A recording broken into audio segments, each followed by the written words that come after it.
Have you ever looked at a map and wondered how a tiny island nation like Great Britain could once control nearly a quarter of the world's land and population? It's a staggering thought, isn't it? How did the British Empire become the largest empire in human history? The story isn't a single event, but a complex tapestry woven over centuries with threads of exploration, trade, ambition, and conflict. It's a story that reshaped the globe, and its legacy is still with us today.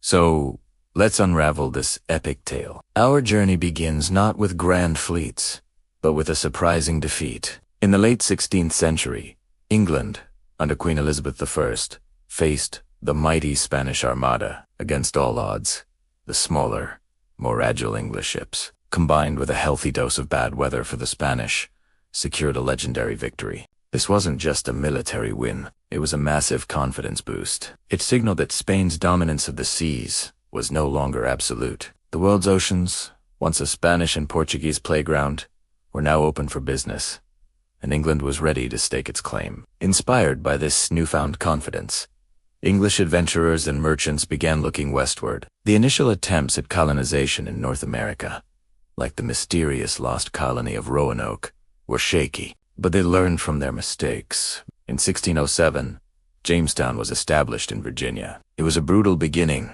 marked by starvation and disease, but it survived, largely thanks to a highly profitable crop: tobacco. This set a precedent. The early American colonies weren't just about planting a flag. They were about creating profitable enterprises. Further north, religious dissenters seeking freedom founded colonies in New England, establishing societies built on strong community and trade. These were the humble, yet crucial, first building blocks of a global empire. Meanwhile, on the other side of the world, another engine of empire was revving up. The British East India Company, chartered in 1600. It started as a modest trading venture aiming to get a piece of the lucrative spice trade in Asia. But this was no ordinary company. It was a hybrid, part corporation, part state. It could raise its own armies, mint its own money, and even declare war. Initially, it focused on establishing trading posts, or factories, in places like Surat, India. They traded British wool and metals for Indian cotton, silks, and spices. It was a slow, patient game of building relationships and securing commercial advantages against their European rivals, particularly the Dutch and the French. The 18th century was the real turning point, a period of intense global competition, primarily with France. This wasn't just a European rivalry. It was a worldwide chess match, with colonies and trade routes as the prizes. The 7 Years' War, known in America as the French and Indian War, was the ultimate showdown. The conflict spanned Europe, North America, and India. When the dust settled in 1763, Britain was the undisputed victor. They kicked France out of Canada and solidified their dominance in India. With the brilliant, if ruthless, strategies of figures like Robert Clive, the East India Company transformed from a mere trading entity into the de facto ruler of vast swaths of the Indian subcontinent.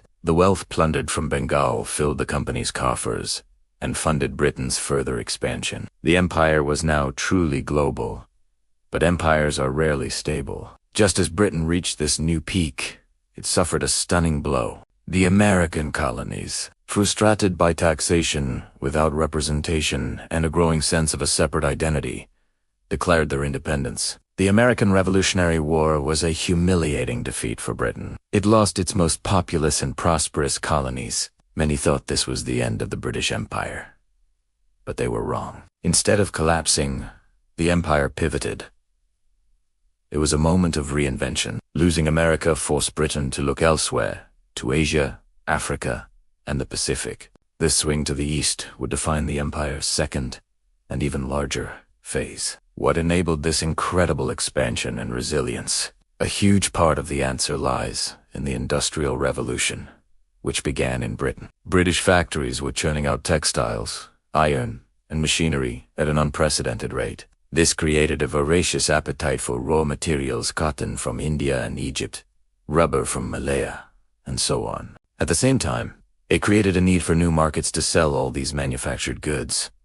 The empire provided both. The relationship was simple: Colonies supplied the raw materials and then bought the finished products back from Britain. This economic cycle was incredibly profitable for Britain and fueled further industrial and imperial growth. This industrial might was projected across the globe by the Royal Navy.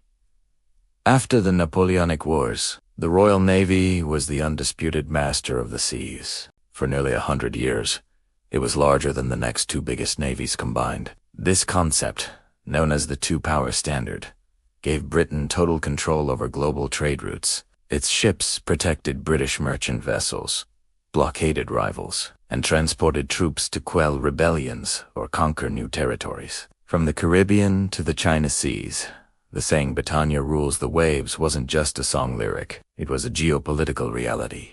This naval supremacy was the backbone of the empire, allowing it to connect and control its vast, scattered territories. The 19th century, often called Britain's imperial century, saw the empire reach its zenith. This was the era of the scramble for Africa, where European powers carved up the continent among themselves. Britain, wanting to secure the strategic route to India through the Suez Canal, occupied Egypt and then pushed south, claiming territories from Uganda and Kenya to Nigeria and South Africa. They also consolidated their hold on India, formally taking over from the East India Company after the Great Rebellion of 1857 and declaring Queen Victoria the Empress of India. In the Pacific, they settled Australia and New Zealand. By the dawn of the 20th century, the sun truly never set on the British Empire. It was an intricate global network of colonies, dominions, and protectorates, all linked by trade, telegraph cables, and the power of the Royal Navy.